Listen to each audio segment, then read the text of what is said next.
За поддержку канала, а также его ежемесячное спонсирование спасибо его 4 спонсорам: Ананасику, Антону Соколову, Зо Роджеру и Шаману.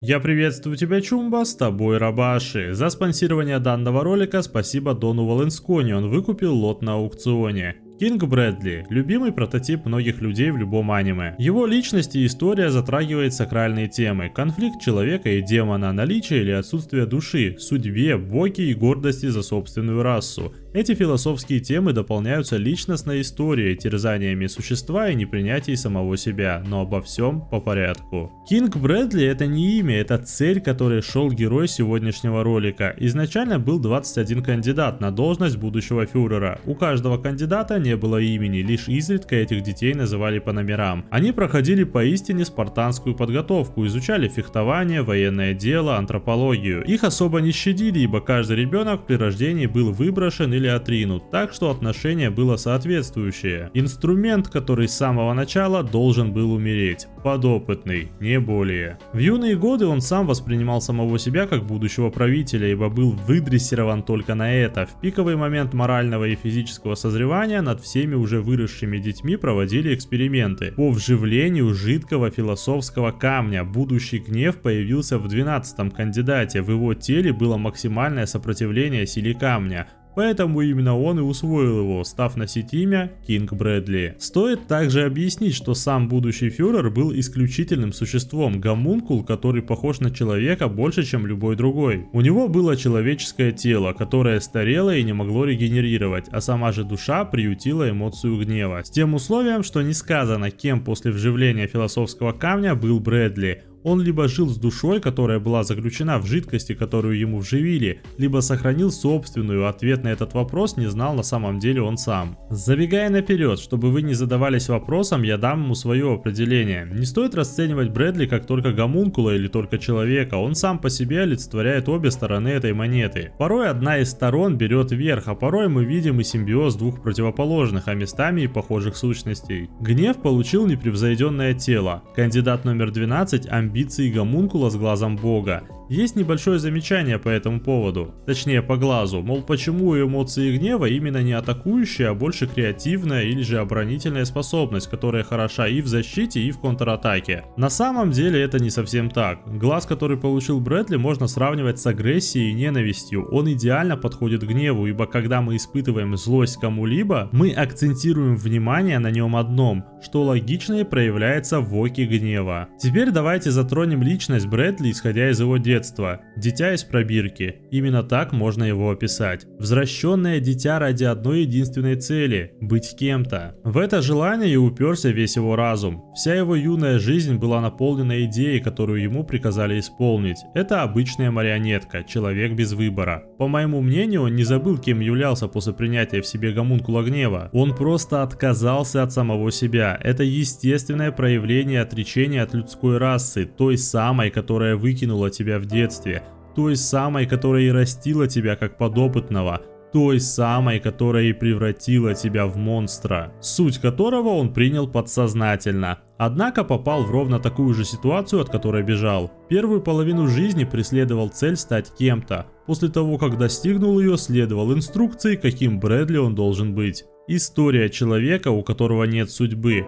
Но чем она обернется, вы узнаете дальше. Но сначала я запустил мерч, футболки и толстовки от Рабаши, ассортимент которых будет пополняться. Перед вами первый образец по тематике клинка, тот самый Танжера, оставшийся демоном. На тыльной стороне лишь один знак – уничтожить, ну а худи насыщенный реворкнутыми принтами фреймов из манги на рукавах и, конечно же, невероятным тыльным артом, объединяющим концепции добра и зла. Заявки принимаются уже сейчас по первым ссылкам в описании. Выбери желаемый товар и напиши размер. Через пару недель, исходя из ваших заявок, мы начнем производство, либо досрочно запустим его после первой сотни. Доставка по странам СНГ. Успей приобрести Чумба. По всем вопросам, конечно же, в личные сообщения группы ВК или рабочий аккаунт Телеграма. Теперь давайте рассмотрим Брэдли с позиции последовательности сюжета, с разбором важных для нас сцен. Первое появление, 15 глава манги. Фюрер создает впечатление добряка, который, мягко говоря, ошибся дверью. Видно, что он в годах, но он свеж. Он подкалывает окружающих и явно ведет себя не по должности, даже во время аттестации Эда. Он спонтанно ставит печать президента, и все это под хохот и явно не тот образ в кавычках строгого лидера, который соответствовал его должности. Вся данная сцена может расцениваться с точки зрения лжи и правды. Рассказываю.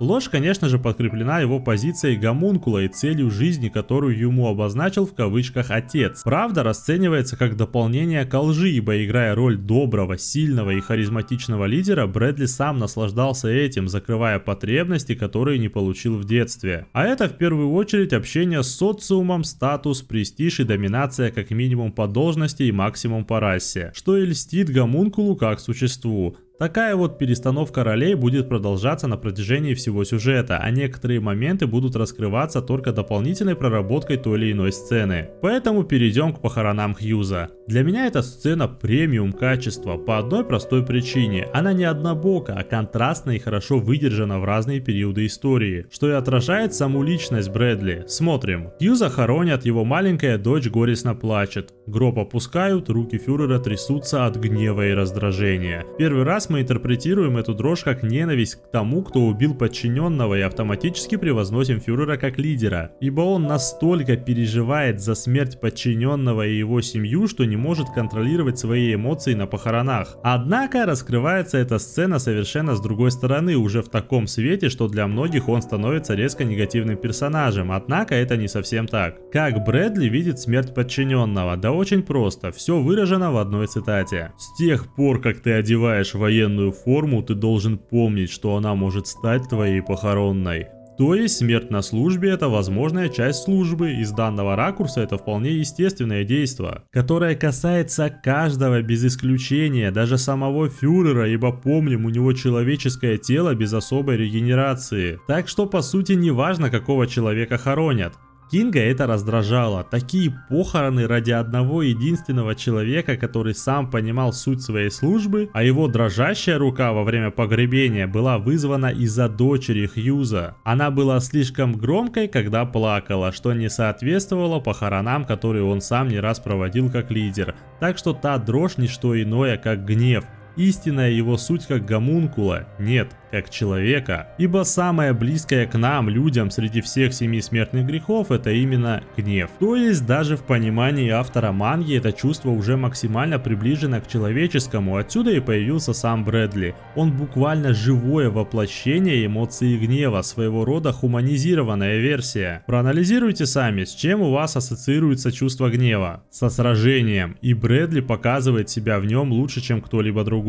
Впервые мы увидим его в бою в 28 главе, сразу же в темных цветах и тут же с убийством. Абсолютная противоположность тому Кингу, которого мы видели до этого. Очень ярко отслеживается жестокость, злоба, боевое хладнокровие. Он уничтожает противника без какой-либо жалости и того же требует от остальных, своих подчиненных, создавая образ жестокого короля, заканчивая фразой «не следует сочувствовать врагам». Последующий бой с жадностью доказывает это, мгновенное осечение конечности, такой же быстрый натиск, чтобы не дать срегенерировать, последующая череда атак, продолжающаяся до победного конца.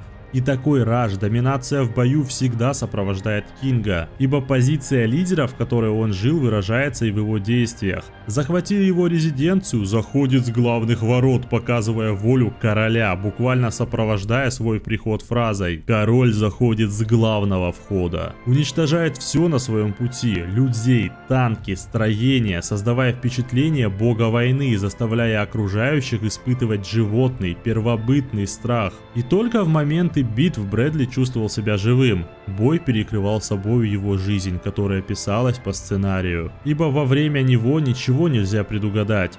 Чувствуя дыхание смерти, гнев испытал наслаждение. Никаких званий, карьеры, расы или пола.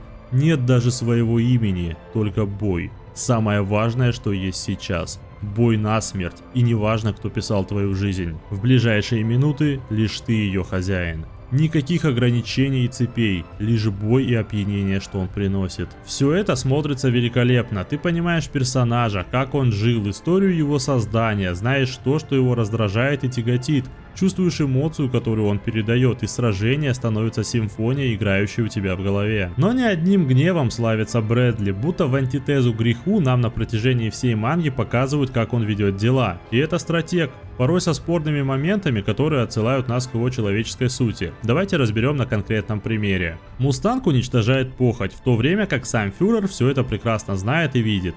Он был в состоянии убить Роя, ибо он выступал против такого же гомункула, как и он. Но Брэдли не стал, позже объясняя причину. Мустанг в дальнейшем пригодится ему, даже если другие грехи не примут этого факта. Самому же отцу он объяснит это обещанием: «Я дам тебе то, что тебе нужно». С одной стороны, это действительно слова и действия тактика, который продумал план на несколько шагов вперед, и ценой собрата сохранил жизнь человеку, который в дальнейшем будет тебе полезен. С другой же стороны, проявление человечности, ведь как мы знаем, Брэдли обычная марионетка, которая временами полностью принимает свою судьбу, а иногда, например, как в таких ситуациях, дает ей сопротивление. То есть его личность гомункула граничит с сутью человека. Ибо если говорить напрямую, то, что он не убил Мустанга, было роковой ошибкой, за которую поплатились все гомункулы. Сам же Кинг подтвердил вышесказанную теорию о людской сути в диалоге с гордостью, когда второй обвинил его в потенциальном предательстве. Брэдли улыбался, по-настоящему, без фальши,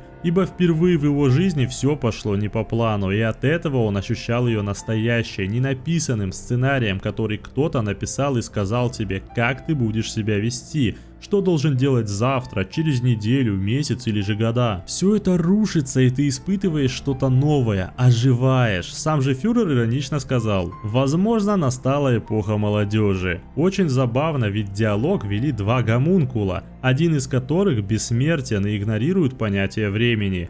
Второй же ближе всего находится к человеку и способен принять смерть как естественный процесс. Так что цитата про эпоху молодежи — это риторическая фраза, понятная лишь человеку, но не гомункулу. Это, кстати, не единственное, за что Гнев ценил людей, он по-настоящему уважал тех, кто обладал несгибаемым характером. Тем, кто мог сказать «нет» человеку, который стоит по должности или расе выше, чем он сам.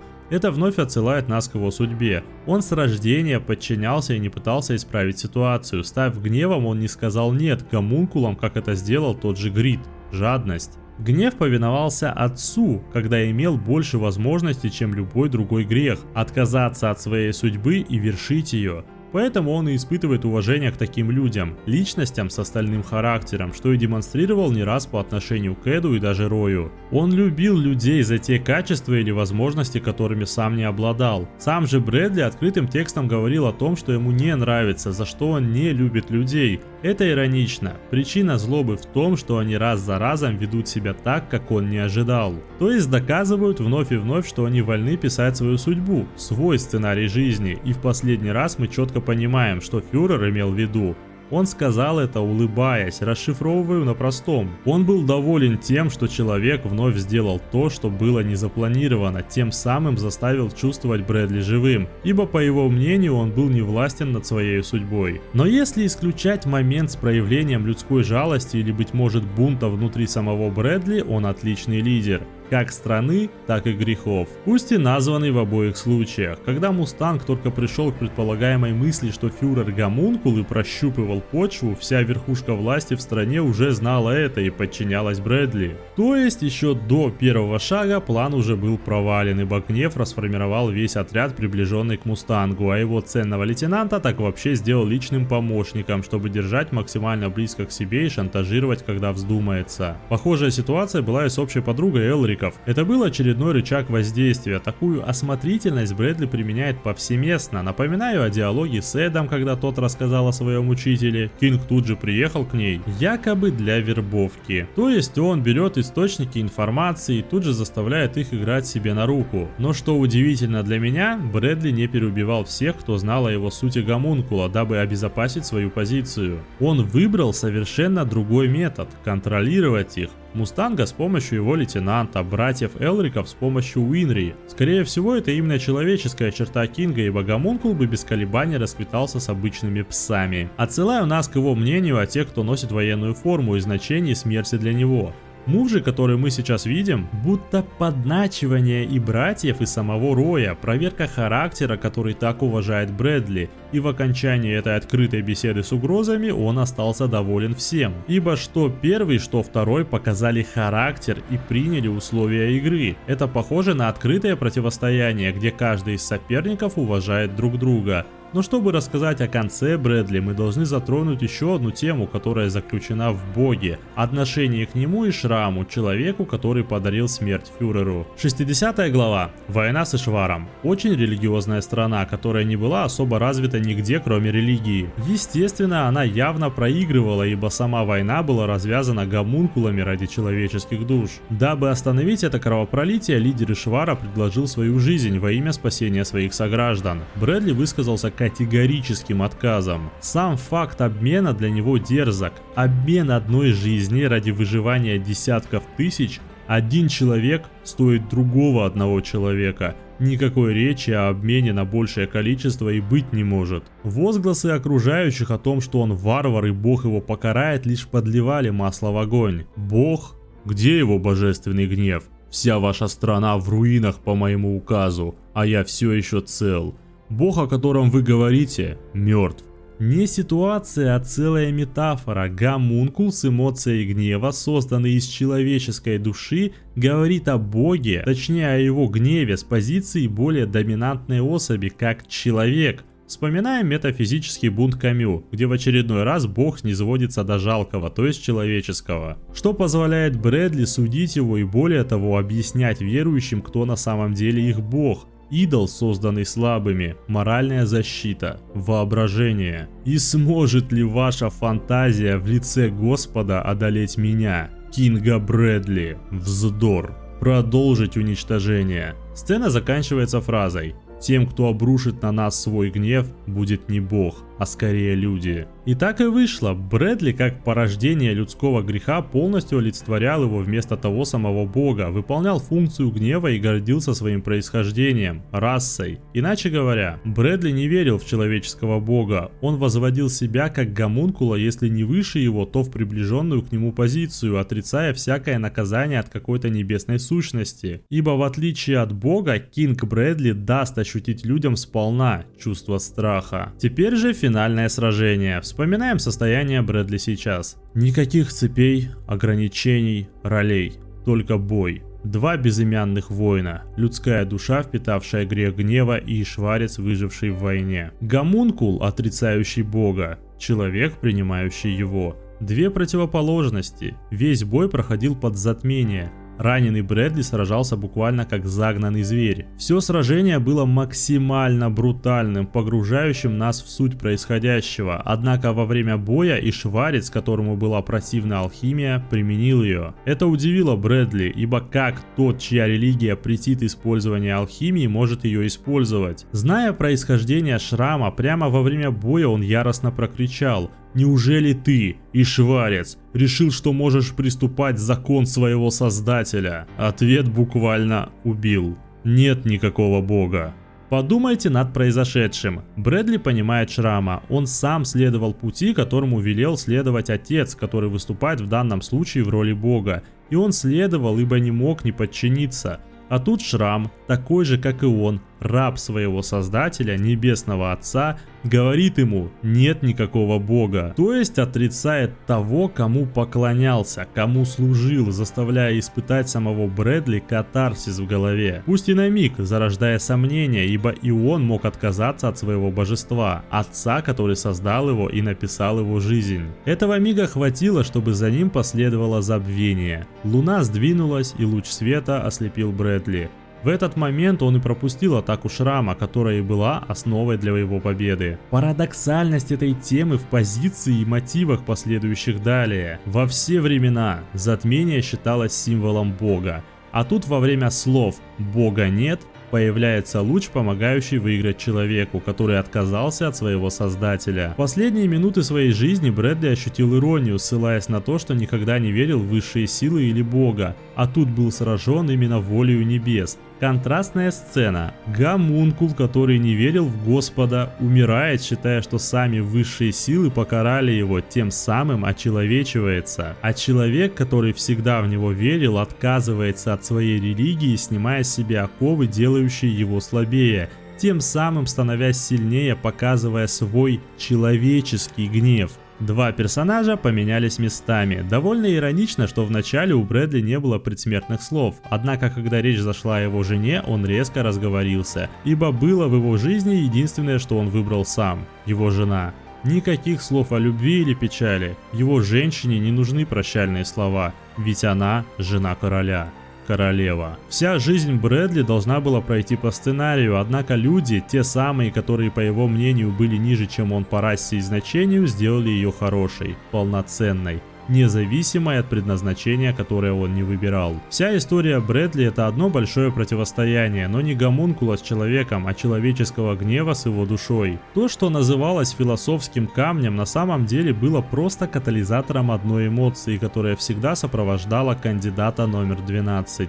Как в начале пути, так и в конце. Фюрер, который без проблем выбился до пика власти, испытывал синдром самозванца. Задавался вопросом, кто из сущности остался по итогу в теле, а дальнейшие главы, в которых он участвовал, были лишь полярностями выбора, который он делал. Душа запуталась и металась от одной сути к другой, от гомункула до человека, но ровно посередине был настоящий Брэдли. Пусть само имя и было фальшивым. Это личностный конфликт, нашедший выход в сражениях, выступающий ко всему с позиции короля. И это не поставленная кем-то роль, а персональная амбиция, которую испытал сам фюрер, как целостное создание, а не одна из рас, живущих в нем. Мы же не расцениваем кентавра как коня и человека по отдельности. Это мифическое существо носит свое имя именно из-за того, что два несовместимых существа получили одно единое тело. Ровно так же с Брэдли. Каждый, конечно, волен расценивать его как представителя людской расы или расы гомункулов, но стоит помнить происхождение вторых от первых, как и тот факт, что гнев – самая приближенная к человеческой сути эмоция. Таким и оказался фюрер Брэдли по прозвищу Король. Достаточно интересно, что нося фамилию короля, выполняя обязанности короля и даже в конце позиционируя самого себя как короля через собственную жену, он выронил фразу в одной из битв: «Истинного короля не существует», как метафора или интерпретация фразы «Истинного меня не существует». Это добавляет нотку печали в его образ и в самовосприятие. Благодарю тебя за просмотр, рекомендую подписаться на канал и группы ВК с Телеграмом. Также помни про мой мерч и Бусти, ибо там сидят шейхи, которые спонсируют канал, обеспечивают тебя постоянными роликами, ну и конечно же моральным обогащением. С тобой был Рабаши, спасибо и увидимся позже. Чумба. Здесь только избранные.